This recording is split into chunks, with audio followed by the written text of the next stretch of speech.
জেলা হিসেবে তার মধ্যে অন্যতম একটি রণক্ষেত্র ছিল এই বগুড়া জেলা। এই বগুড়া জেলায় একটার পর একটা আমার ভাইকে শহীদ করা হয়েছে।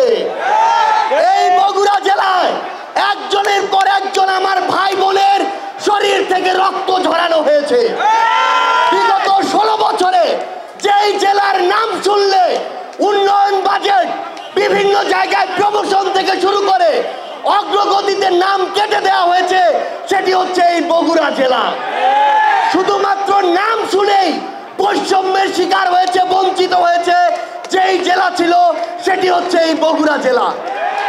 এই অভ্যুত্থান পরবর্তী শত শত ত্যাগের বিনিময়ে আজকে আমরা বগুড়া জেলায় দাঁড়িয়েছি যেই দাবিটি নিয়ে, সেটি হচ্ছে ওই খুনি ফ্যাসিস্ট হাসিনা এবং তার যে দল আওয়ামী লীগ, যেই দলের নেতৃত্বে আওয়ামী লীগ এবং হাসিনা তার আওয়ামী লীগ, যুবলীগ, ছাত্রলীগের সকল সন্ত্রাসীকে একসাথে নিয়ে বাংলাদেশে এমন একটি গণহত্যা হয়েছে।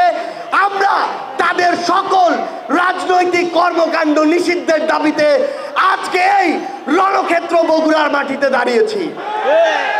আমরা স্পষ্ট করে একটি কথা বলতে চাই, এই আওয়ামী লীগ শুধুমাত্র 2009-এ পিলখানা হত্যাকাণ্ড ঘটায়নি। এই আওয়ামী লীগ শুধুমাত্র 13 সালে শাপলা চত্বরে হেফাজতের ওই মাহফিলে শত শত ভাই বোনকে হত্যা করেনি। এই আওয়ামী লীগ শুধুমাত্র এই 24 জুলাইয়ে হাজারের অধিক আমাদের ভাই বোনকে খুন করেনি, বরং এই আওয়ামী লীগ নির্বিচারে নামে বেনামে অসংখ্য মানুষকে গুম করেছে, খুন করেছে, হত্যা করেছে। আমরা আমাদের জায়গা থেকে স্পষ্ট করে বলি, এই খুনি হাসিনা এবং তার এই প্ল্যাটফর্ম টানা 7মবারের মতো বেস্ট টিস্যু পেপার ব্র্যান্ড হিসেবে স্বীকৃতি পেয়েছে বসুন্ধরা টিস্যু। সন্ত্রাসী প্ল্যাটফর্ম আওয়ামী লীগ এই বাংলাদেশে কোন রাজনৈতিক কার্যক্রম করতে পারে না।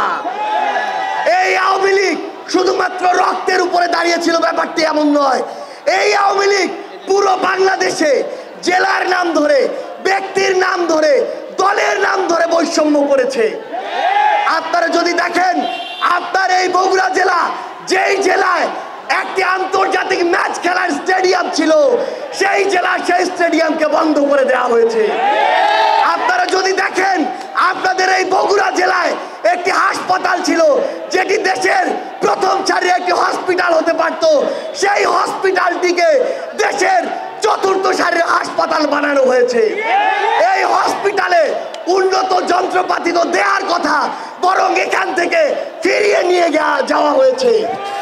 আপনার এই বগুড়া পুরো উত্তরবঙ্গের শুধু প্রবেশদ্বার নয়, বরং এই বগুড়া উত্তরবঙ্গের 3টি গুরুত্বপূর্ণ শহরের মধ্যে একটি। এই বগুড়ায় একটি বিমানবন্দর জনগণের জন্য হতে পারত, সেটিকে তারা কুক্ষিগত করে রেখেছে।